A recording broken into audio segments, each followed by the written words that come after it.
Okay, I got a lot to cover. So I put out a video about a week ago saying that Bitcoin pretty soon is going to be crashing about 75%.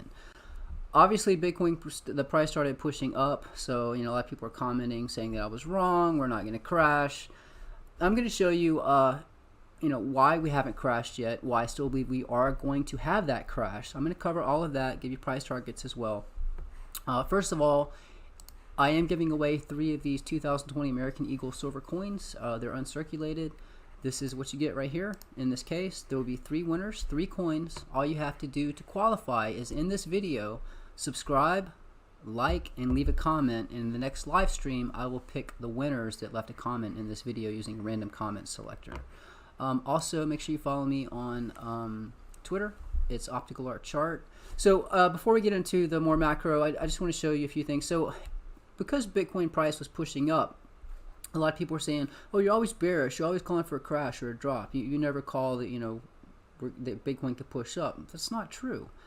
Right here, this was July 19th. I said, while yes, I'm still bearish on Bitcoin, if we get above 9,190, the price at the time, we will be breaking through a ring that's been resistant since June 2nd. If we push above that, I think a pump is very likely. So I was showing you resistance, resistance, resistance, resistance, resistance. If we push above this, I expect to get a pump because this ring had been keeping price down for quite a while. This is how this chart played out. Let me zoom out here. So this is the ring I was talking about. It kept rejection, rejection, rejection, rejection. We had a little fake out above it, came back below, but as soon as we pushed above it, we started pumping. So, I was telling you what to pay attention to. As soon as you get above this blue ring, that is bullish. Expect to possibly get a pump. That is what happened. This is the actual, this is a published chart. I can't edit this. All I can do is, I can delete it and I can change the title. I can't actually edit the chart. This is to show you this chart, how it played out. This is the ring we're following, this blue ring right here. So this is the blue ring right here. As soon as we pushed above this blue ring, see, this is where we had a little fake out. As soon as we pushed above this blue ring, we pumped. We were getting rejected here. We got rejected here. Rejected there. So this is the same chart. I'm just showing you that, these rings aren't, I don't move these rings. The charts, once they're published, once I create the chart, it stays as is. Let's see, another one. So this chart right here, I give you pivot points, guys. If you look at this chart, actually I made a tweet about this chart. Let's see. This was back on, this was June 19th. This is the Bitstamp ring chart. You see we crossed this ring. Back here, you see we hit it, we got rejected, we pushed down, we pushed up.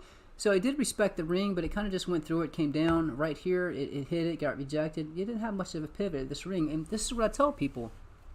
Just because you might cross a ring and nothing happens at this ring, doesn't mean that the fib circles don't work. It just means, sometimes when you cross the ring, not much happens. But when you cross the next ring, pay attention because something major could happen. And just to show you what I'm talking about, if we go to this chart, this right here, this is what I was just showing you. We got rejected, we came down, we pushed up, came back down, and we got slight rejection. Not much happened at this ring, but look what happened at this ring right here. As soon as we crossed this ring, we had a major pump. Not major, but we pushed up 2.14%. So again, this was a pivot ring. These rings actually do work. Nothing much happened here. That's why I say always pay attention when you get to the next ring, because you could possibly get a move at that ring. And look at all this volume when it crossed this ring. Let's see, and this is the published version, just so you can see how it played out. So you can see that ring actually has not been moved. This was published on July 2nd. And if I zoom in, you can see that ring right there. This is the ring we got rejected at. Pushed above it, wrote up the white ring, got a little rejection here, not much happened, but as soon as we crossed this purple ring right here, we had a pump. And now we're expecting this yellow ring. So again, these charts, if you pay attention to them and you watch these rings, these fib circles are placed a certain way for a certain reason. So price is respecting it. So again, you might not get a pump at one of these rings. Pay attention to the next one because that ring could cause price to do something. And you can clearly see that it caused price to pump. This is the chart that I've been working on recently, the most recent chart that I've been working on. And this is the Bitstamp chart here. So at the time, this was July 23rd, so this was yesterday. I was telling people pay attention. If we pushed up, your target is around 9,645 to 9,660. If we drop, your target would be around 9,462. Take note this little gray line right up here in this 5th channel line. We had a wick going up, hit right at this gray line. We came back down to this blue line, 9,462. This next one here, this was another chart that I was talking about. We also got topped out at this orange ring, which, you know, we were getting support, resistance, resistance, resistance. Then we came down to this ring below as support. We rode right up this yellow ring. This is another one I made a tweet about, and also in my live streams. So pay attention when we hit this yellow ring, because this potentially caused price to have a pivot. You can clearly see we've been riding right up this yellow ring. We got rejected at this orange ring. So if we get above this, yeah, your target up here is around 10,000. If we can't get above this ring, your target is down here at this ring that was previously support, around $9,178. This BitMEX chart, you can see right here, we pushed up, we got topped out at this top line. I was giving you an average from this point to this point, 9,645, 9,660. You can see we came down, perfect support, 9,585, which I had marked off down here. Well, I didn't have that marked off on that one.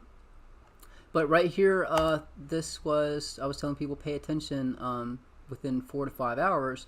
When we hit this line, I expect to get a move. Someone had asked in this tweet which direction I thought it would go. I said it seemed more likely that we come to the downside. You see my downside target was 9,473. If I go to this chart, this is the next post I made. Hit it right to the tick. Guys, I give you targets not in a range, to the dollar. I mean, you come up, perfect rejection. You know, wick up, wick down, right between this channel. You come up, you get rejected here.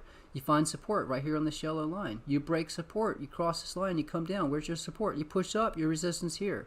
You drop down, your support's here. You drop past that, your support's right here. It depends on what time you hit it, what price is. But guys, to the dollar is what I'm giving you. Targets to the dollar. And then potential points for pivots. So, and this was, and again, I update these charts as I work on them. So you can see I added a new fib channel here to this chart. This fib channel right here, you can see price is finding support here. You got support right here. As soon as you broke through, you found support here, resistance. So if you push up, this would be your next target right here. And this is the actual chart. And look what happened. It came up, got perfect rejection on this line, this fib channel. So again, guys, if you want to access these charts, you just visit my website. It's opticalartcrypto.com. They play out live. You do not need a TradingView account. All you do is you click the link. They load up, they play out live. I have different subscription options, so if you want to check that out, the link is in the description up top. It's opticalartcrypto.com. And again, make sure you follow me on Twitter as well. So let's get into the macro and show you what I'm llooking at here. Okay, so this is my one-day yellow capitulation ring chart. If you watched my previous videos, again, watch my previous video. I have a link for it at the end and also in the description. I go into more detail about some of the stuff, but I'm going to kind of go through this as fast as possible. But we crossed this ring. We dropped from 6K to 3K. This is all the same fib circle, this yellow one. You can see we crossed this yellow ring. We had a drop. We kind of found support. We crossed it. We had a drop. We pushed above it. As soon as we crossed it, we had a second drop. We rode up this yellow ring. You can see we found resistance underneath this trend line. We found support on this red ring. Take note, this red ring is also the same ring. This is the next ring in the same fib circle. This is where we bottomed. That's why when we crash, I'm expecting this to be our first support level. If this does not hold, the next support level down below will be this red ring. Again, this is all the same fib circle. So again, a lot of people were saying, well, you know, price is pushing up. We haven't crashed. You are wrong. No, I don't think I'm wrong. I think the crash is still coming. I'm going to show you why I believe that's the case, why this is pushing up, why this is taking a lot longer. Again, I expect this to crash a while ago. I think this is tied in with the stock market. But you can see this was our resistance, just like we had resistance here, except we pushed up. Again, they're not going to make this easy for you to short.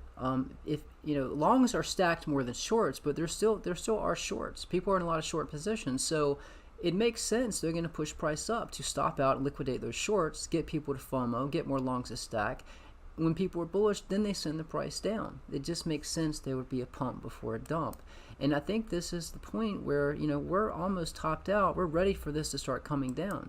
It does depend a lot on the stock market. We're going to cover that as well. Again, I'm not going to give or get too involved with this. You can watch a previous video where I explain it, but you know, I think a lot of people, this is our previous bear market, 2014, 2015. This is our current bear market. You know, a lot of people think that this right here is this right here. They think this is where we bottomed. This was our bottom. I do not believe that's the case. I think most people have it wrong. I think this right here is this right here. If you watch that video, I go into detail about it, but you know, this will be equivalent where we dropped from 6K to 3K right here. Notice this is where we pushed up right here. When we dropped right down to where we pushed up from. If you go over here to our current bear market, you know, this is where we dropped 6K to 3K. This is where we went sideways when we pushed up. If you draw a line right from where we pushed up, that happened to be right where we bottomed. That matches up completely with our previous bear market. I'm not saying it has to play out the same. I'm just saying it's playing out very similar. So, you know, if we do a, if we measure from here down to where we bottomed in 2015, you know, that's roughly 65%. So if we come down 65% from here, I'm not saying we have to come down this low, but if it plays out exactly, if we come down 65%, that takes us right here. And put a little line right here. So, you know, it's very possible we could drop as low as 1,300, possibly 1,400. I'm not saying we have to. That is pretty bearish. But again, if this plays out how this is playing out, it is very possible. Let me see if I can scale this. You know, it could be something like this, and it could take longer. It doesn't have to play out as fast as this. But it's very possible that we have little steps down, we go sideways, you know, we drop, we get a pump, we get a drop, pump, and, you know, we could bottom as low as this point. You know, I think 3,000 is a safe bet. Don't forget, we got a gap right there at 3,500 area. But again, guys, this is why I'm so bearish. I expect us to still come down all of this, just like we did back here. Let's see. So this, again, one reason, if you go back, this is Bitcoin compared to the S&P 500. If you'll notice, this was our peak in December 2013. This is where we bottomed in January 2015. You'll notice that I marked off kind of the same dates on the S&P. You'll notice there's not much correlation between our previous bear market and the stock market. But if you come over here, you can see there's a lot of correlation. You know, where we peaked up here in December 2017, you know, that was right before our peak right here in the stock market. When we dropped from 6K to 3K, you can see the stock market was coming down, and then we pushed up. This is where we topped out at 14K. You know, Bitcoin was, or the stock market was pushing up. Bitcoin topped out up here, and then this is where the stock market crashed. Again, this is the S&P. You can see this is where the S&P crashed. We came all the way down here to 21,087, and Bitcoin crashed as well. We had this little V-shaped recovery. Bitcoin came up also. So back here it wasn't as correlated. Now it is. There's a lot of investors, you know, institutional money's in. They're also in the stock market. You know, you got apps like Robinhood. We're going to cover that as well. People can buy and sell easily. So again, it is very correlated. So the reason we haven't crashed yet, and I'm going to cover this as well, you know, the Fed's propping up the stock market. They're worried like hell that it's going to crash. They don't want to lose control, so they need to keep this propped up as long as they can. But I think it's got to the point where they can't keep it up anymore. Again, this is the Dow Jones. I'm not going to go into too much detail here, but this is just showing you the same thing with S&P. There's not much correlation back here in 2014, 2015, but you can see it seems very correlated. Let me try to match this up. It's very correlated. You know, our current bear market. Got our peak. You know, we peaked right here. We dropped from 6K to 3K. You can see we started dropping here. We started pushing up. This is where we peaked at 14K. Same thing. This is where we had our last crash because of COVID. And we had a crash and we pushed back up. So again, I'm just saying it's a lot more correlated now. It wasn't correlated back then. So again, the reason we haven't crashed yet is because the stock market is being propped up and it's keeping Bitcoin up. Before we get into those other things, again, guys, while yes, I'm bearish, if we push up, the highest I see us going is around potentially 9,980 right here. This is around 10,000. If we push above that, your resistance will be this line right here. I do not see us going above this point. If we get above this, I will be bullish because this is a very strong support and resistance level. And again, you know, if I expect that we'll potentially get rejected if we push up here. I'm not expecting us to push this high. If we do, you know, I think we'll reject it and come down. But if we found support here, I would sell at this point because I do not see us getting above that. Again, if we do, super bullish. But the reason I don't see us getting above that is because this trend line, and this is the Coinbase chart, it doesn't go back that far, but notice that we got resistance here, we got resistance here, resistance there. It was support right here. It was support and resistance right here. Look how far back this goes. This was a resistance, this was support. And follow this all the way back. You know, this is right here at this is 2017. This is still support going all the way back to 2015.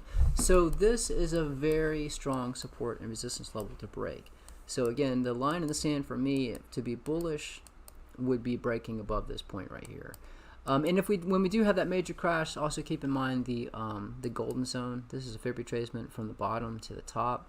I think everybody will be buying at the 0.618. So when we do drop, expect to catch a pretty good bounce around 6,375. Most people will buy there, but I think it'll be short-lived. We'll be coming back down. I did want to cover that real quick. So the reason I think we're coming down, you can see COVID cases are spiking. On July 17th, we had 75,821 cases in one day. You can see we get these little dips and we get spikes. July 23rd, we have 70,719 cases. Again, this is getting out of control. You can see this here. This is the debt of the United States of America from June 2019 to June 2020. Take note. I mean, it was already moving up and kind of sideways, but right here, March 20th, it just spiked, shot straight up, and we've been going up ever since. And if you go back, I mean, look, this is when it all started. This is when the cases started spiking, March 20th. You know, the cases started going up. The debt, the United States debt started going up even faster. Why? Because they were buying bonds. They're doing whatever they can to prop up the stock market because they're just, like I said, they're terrified of this crashing. They need to do whatever they can to keep this propped up. But I think it's got to the point where they can't do this any longer. We're going to cover Robinhood as well. I think that, again, if you use Robinhood, I'm not saying you're dumb money, but a lot of dumb money is Robinhood. These are trades and users, but look at the spike. This would be around, this is January, this is May, so this would be around March. You know, people were there was a lockdown, people were at home, you know, there's nothing to do, so they were trading. Look how this just went straight up, just went parabolic. You know, it was just kind of sideways and up, but at this point, I mean, just bam, straight up. So a lot of people they're buying overpriced stocks. They're FOMOing in. I mean, the most popular stocks right now, Amazon, Tesla, Netflix, these are so overvalued, and people are still buying in. They're FOMOing in like crazy. But smart money is getting out. You know what happens to dumb money, right? It transfers hands to smart money. Dumb money loses money. Smart money takes dumb money. If you go here, this is this is the U.S. debt clock. Let me make sure I cover this. So this was the stocks are buying. So this is the U.S. national debt. Look how fast this is ticking up. We're at $26.5 trillion in debt. You can see our household assets is just counting down, going down faster and faster. U.S. total national assets is counting down. I mean, this is just insane. Everybody, like, look, you can see gold. I mean, we found support, guys. I have stocks, precious metals, you know, as well as Bitcoin and altcoin charts. Our next target for gold, if we continue up, is $1,948. You can clearly see how well price has been respecting this white fib circle. I'll just show you real quick. You can see that we got a little pivot here. We rode up this ring of support and resistance. We came down and found resistance here. Perfect resistance to this white ring. Came down to this one as support. We find support and resistance on this one. Perfect resistance here. We found support. So again, if price is respecting, or if gold is respecting this white fib circle, we continue up. Your next target is this next white ring up. You see, this is all the same fib circle. So your target above is $1,949. But my point is, I think smart money is already jumping out of the stock market. Typically, if the stock market is going down, people hedge against the stock market by jumping into precious metals like gold and silver. You can see gold is pushing up. So people are jumping out. Smart money is jumping out of the stock market because they realize this thing is coming down. I'm going to show you more reason why I believe this is the case. This is the Dow Jones. You can see we're already breaking a major support level I have on this chart.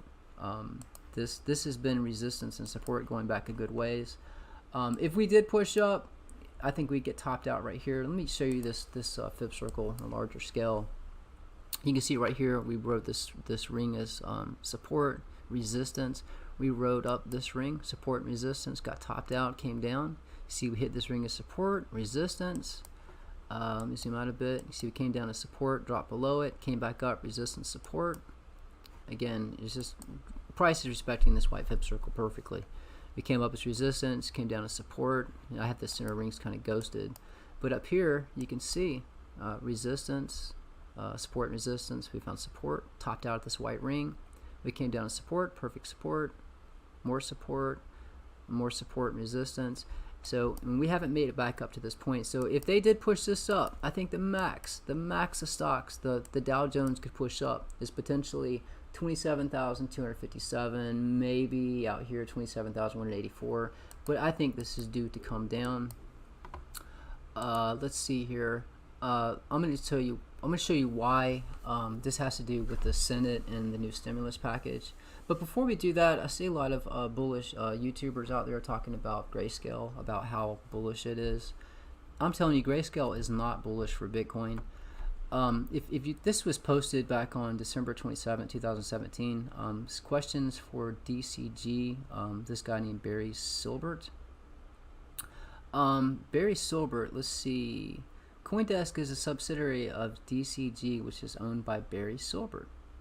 Barry Silbert of the Bitcoin Investment Trust. So down here, let me read this for you. It should be noted that DGC uses services of Friedman LLC, the same Friedman LLC that Bitfinex employed the services of when they felt pressure by members of Twitter who were calling them out for printing unbacked tethers. Unsurprisingly, it should be noted that Tether are also being employed by the services of Friedman LLC to conduct an overdue audit of their accounts. So this Friedman LLC is connected to both Tether, Bitfinex, and to this guy, Barry Silbert. And Barry Silbert, who is he? He is the CEO of Grayscale. And Grayscale currently, they have, I mean, they're buying so much Bitcoin, it's ridiculous. At the moment, there are 18.400 million BTC in circulation. Grayscale has bought 53,588 BTC in total since May 11th halving, equating to an average of 1,190 BTC per day. If it keeps buying at the same rate, it will own 3.4% of the world's BTC supply, 625,000 BTC by January 2021. Grayscale founder Barry Silbert suggested in May that the fund would be ramping up its purchases in the second quarter. The investment firm announced that it had $4.1 billion in assets under management. So my point is here, I don't think Grayscale is bullish at all. If they are linked or tied to Tether in any way, Grayscale is buying Bitcoin over the counter cheap from miners. The reason they're buying from miners over the counter is because they get all this Bitcoin. Instead of them actually, injecting money into Bitcoin and buying it, which would push the price up, they buy it from the miners, probably at a discount. And then they have all this Bitcoin. They've been buying since we bottomed at 3,800. The price is going up. Tether's printing Tether, pumping the price up. Increasing the value of this Bitcoin. If Grayscale decides to sell this Bitcoin, that is pretty bearish. That would start a cascading effect, and I think this is going to go along with the stock market crash. They're ready to cash in.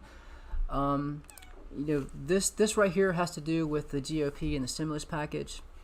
Right now, there's, I guess, turmoil between the GOP. They're trying to figure out, they're trying to work out how they're going to release a stimulus package, but they can't agree on anything. They've already gone home for the weekend. And the reason this is an issue and why this is actually very bad for both Bitcoin and the stock market is because since they haven't come to a decision yet on the new stimulus package, it just so happens the last stimulus package they released, the COVID rent relief, what happens when the CARES Act expires and you can't pay? If Congress doesn't pass a second stimulus bill to extend or replace current protections before July 25th, today is the 24th. Where does that leave you? Here's everything we know so far. Unless Congress acts soon, the eviction moratorium established by the Federal CARES Act will run out on Friday, meaning nearly 12 million U.S. adults could potentially lose their homes in the coming weeks. Federal eviction protections ends July 25th, tomorrow, and the federally enhanced unemployment benefit adding an extra $600 per week expires just days later. If a short-term extension of employment relief isn't passed before the next stimulus bill becomes law, housing advocates expect a tsunami of evictions. So not only is there 50 million people unemployed in the U.S., businesses are going out and a lot of companies going out of business left and right. Now you've got all these people that, they didn't pay their mortgage because they didn't have a job, they didn't have any money. Now they, for 3 months, haven't paid their mortgage. Now they have 3 months worth of bills they have to pay. If they don't, their home gets foreclosed on. If, people that weren't paying rent for the past, 3 months, if they don't pay this rent, they get evicted. So people are going to be losing their homes on top of people that already don't have jobs. So this is bad. They didn't release this. If they would have released this new stimulus package, it probably could have pushed the stock market up. It would have saved things, but they didn't. They couldn't come to an agreement. Tomorrow's the 25th. So, a lot of people are going to lose their homes and get evicted, be homeless. And right now, you can see the Dow Jones is down 201 points. So I believe this thing is coming down, and it's got a lot more to come down. So again, that's why I'm so bearish. Again, I will keep you updated every Monday through Friday. The U.S. stock market opens around 9:30 a.m. Eastern Standard Time. So I usually start a stream around 8 a.m. Eastern Standard Time. So make sure you click the bell or tick the bell and click the notifications all. So when I have those live streams, you'll be notified. Also, I'll make a post on Twitter to let you guys know when I make a when I'm going to do a live stream. So make sure you follow me on Twitter. It's Optical Art Chart. If you do want to access these charts that I've referenced, including more, the website is opticalartcrypto.com. The link's up top. It's also in the description. And remember, guys, if you do want to win one of these coins, all you have to do is subscribe, leave a like, and a comment. But guys, that's it. Until the next video.